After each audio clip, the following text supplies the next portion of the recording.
Halo Sobat Sains Farmasi, pada video kali ini kita akan membahas terkait dengan drug development. Jadi ini kaitannya terhadap pengembangan sebuah obat. Jadi seharusnya obat itu harus melewati yang namanya beberapa tahapan ataupun proses di sini.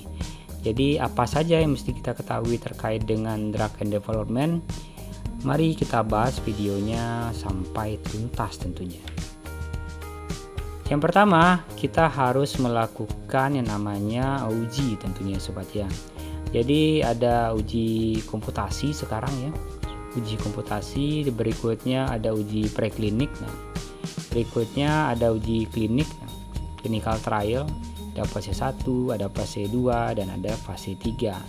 Setelah lolos fase 3 tentunya haruslah melewati fase 4 ya. Ini disebut juga dengan uji fase 4. Di mana disebut dengan post marketing surveillance. Jadi setelah obat lolos fase 3 itu bisa disebut dengan kategori obat baru tentunya, ataupun obat yang pegang hak paten. Nah, berikutnya pengembangan sebuah obat tadi itu memakan biaya yang tidaklah murah gitu ya. Jadi itu sangat memakan biaya tentunya. Yang pertama itu bagian daripada screening, discovery-nya, itu research. Nah, research itu sangat banyak sekali memakan biaya tentunya. Berikutnya untuk menguji toxicity-nya itu harus ada kajian data preklinik tentunya. Ini memakai hewan percobaan tentunya. Hewan percobaan itu bisa aja mencit, bisa tikus, bisa marmut, bisa kelinci dan lain-lain tentunya. Mungkin di bagian video yang tersendiri pula lah kita bahas terkait hal ini ya sobat sains. Berikutnya terkait dengan efikasi dan safety. Itu makanya kita harus melakukan ataupun kajian secara klinikal ataupun clinical study. Bisa fase 1, fase 2 dan fase 3 tentunya. Itu harus dilewati untuk kandidat obat baru. Berikutnya setelah lolos tentunya itu tidak lepas daripada marketing dan sales. Jadi keempat bagian tadi akan memicu biaya yang tidaklah sedikit. Jadi itu jangan heran kalau obat baru ya. Obat baru itu pasti mahal. Tidak mungkin ada obat baru yang biayanya murah gitu ya. Ya kecuali pada keadaan kondisi tertentu mungkin ya. Keadaan kondisi tertentu, misalnya seperti halnya pandemi sekarang ya. Seperti halnya pandemi itu memang kebutuhan masyarakat. Kebutuhan masyarakat yang menginginkan ataupun membutuhkan adanya obat tertentu. Dalam hal ini kita kategorikan sebagai vaksin, sobat ya. Berikutnya ini terkait dengan clinical trial. Jadi bisa kita tahu di sini fase 1, fase 2 dan fase 3. Apa saja yang bisa dilewati di setiap fase tersebut. Dimana kalau di fase 1 itu yang dijadikan percobaan tadi ya sukarelawan yang sehat. Berikutnya apa yang dilihat di sini? Yang dilihat berikutnya yang dilihat adalah terkait dengan farmakokinetik ataupun nasib obat di dalam tubuh. Berikutnya ini terkait dengan mekanisme kerja obat, nah secara molekular tentunya sobat sains. Dan yang ketiga adalah tentang dosis form ataupun bentuk sediaan obat dan interaksi obat itu sendiri.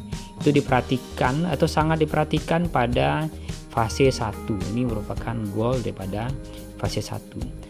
Siapakah yang melakukan trial ini? Sebenarnya banyak elemen ya yang bisa ataupun yang menjadi bagian daripada tim clinical trial ini tentunya sobat sains.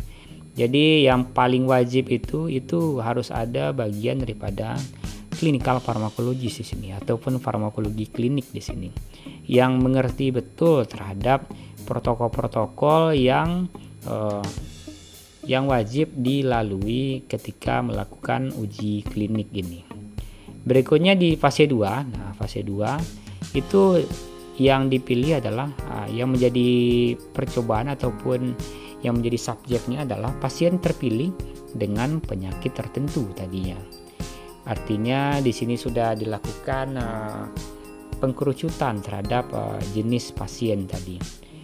Jadi apa yang dilihat pada fase 2, yang pertama adalah tentang efikasinya, berikutnya tentang regimen dosis. Nah, dan yang ketiga terkait dengan farmakokinetik.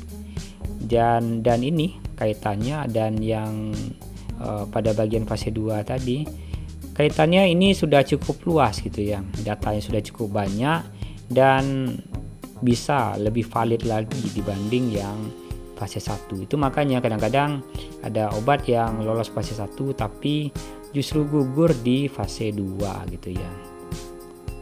Oke, jadi yang bisa melakukan ataupun yang terlibat langsung pada clinical trial fase 2 ya, tadi adalah yang pertama itu wajib pada clinical farmakologis dan juga clinical trial.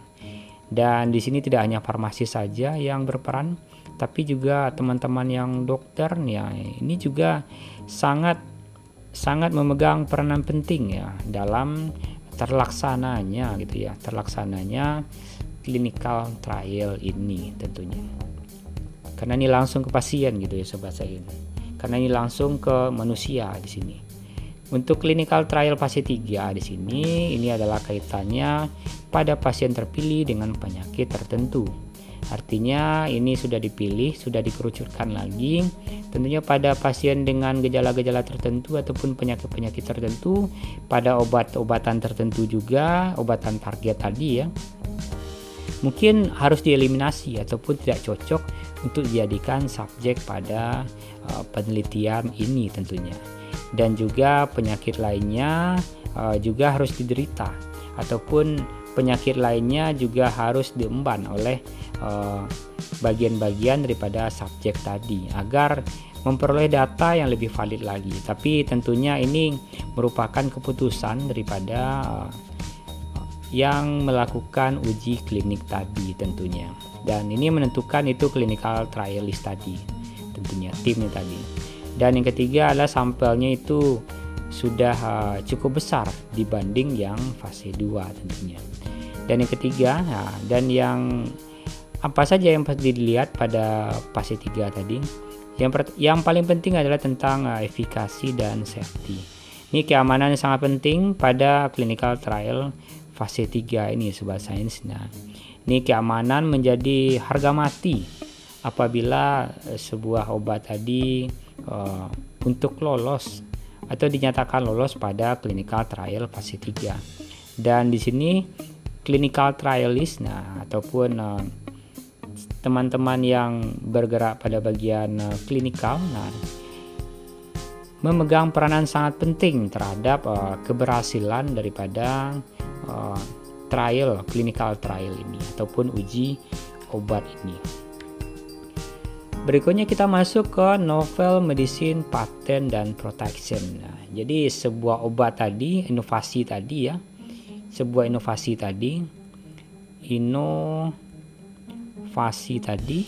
itu haruslah mendapatkan apresiasi setinggi-tingginya gitu ya, agar tetap bisa berkembang gitu ya, agar tetap bisa berkembang melanjutkan riset tertentu untuk menghasilkan produk-produk yang lebih inovatif tentunya. Jadi setiap inovasi tadi tentunya dilindungi tentunya dan diproteksi paten tentunya dalam kurun waktu tertentu, bisa 5 tahun, bisa 10 tahun, atau bahkan bisa 20 tahun kali ya gitu ya.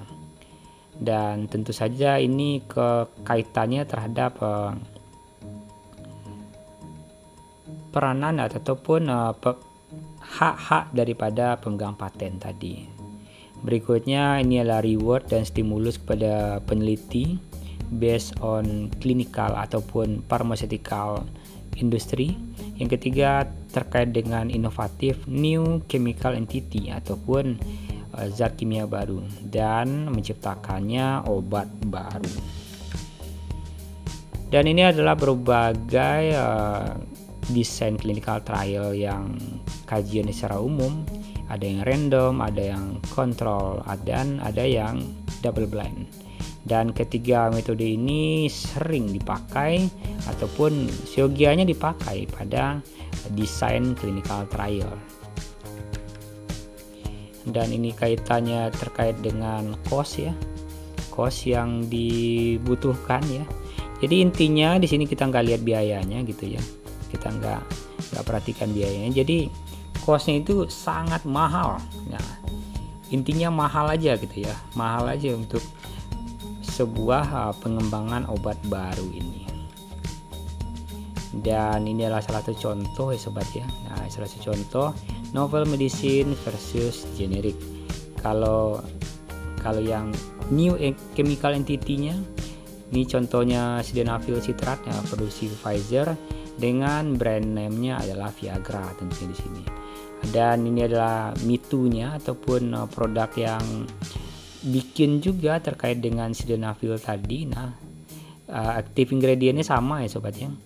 Ini disebut dengan Cialis tentunya di sini.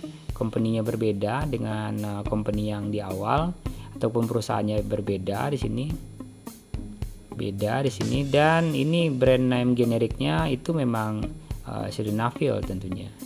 Dengan branded name itu sildenafil dengan company-nya Actavis dengan merek dagangnya Emposil tentunya. Berikutnya kalau yang generik itu memang disebutkan sildenafilnya tanpa adanya ini ya. Berbagai macam perusahaan farmasi bisa bikin gitu ya. Tentunya dengan kontennya itu sildenafil citrat itu sendiri. Berikutnya kalau yang disebut dengan line extension itu adalah variasi daripada sediaan yang tadi. Misalnya di sini ini Viagra gitu ya. Viagra ada yang dosis 50, ada yang dosis 100 tentunya. Dan ini berupa data di masa lalu kali ya sobat sains. Jadi itu Lipitor itu memegang peranan penting gitu ya. Lipitor merupakan obat terlaris sepanjang masa gitu ya, yang digunakan sebagai anti kolesterol. Berikutnya ini obat asma, obat trombolitik, hipertensi. Jadi kalau kita bahas ini secara keseluruhan itu memang obat-obatan yang digunakan untuk dalam jangka waktu lama gitu ya. Mungkin saya curiga juga ini ya, di obat-obatan tadi yang bersifat simptomatis ataupun substitusi itu pasti akan menguntungkan dolar yang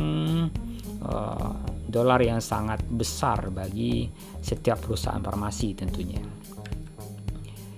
Dan di sini bisa dilihat perusahaan farmasi terkaya di dunia per tahun 2008 itu Pfizer. Tapi nggak tahu lah kalau sekarang ya. Tapi sepertinya daftar urutan ranking ini tidak akan berubah dalam kurun waktu 10 ataupun 30 tahun yang akan datang gitu ya. Oke sobat sains, mungkin sampai di situ aja video kita kali ini terkait dengan drug and development. Jadi bagi kamu yang pengen bertanya gitu sobat sains, silahkan tanyakan aja di kolom komentar, dan sampai jumpa di video selanjutnya.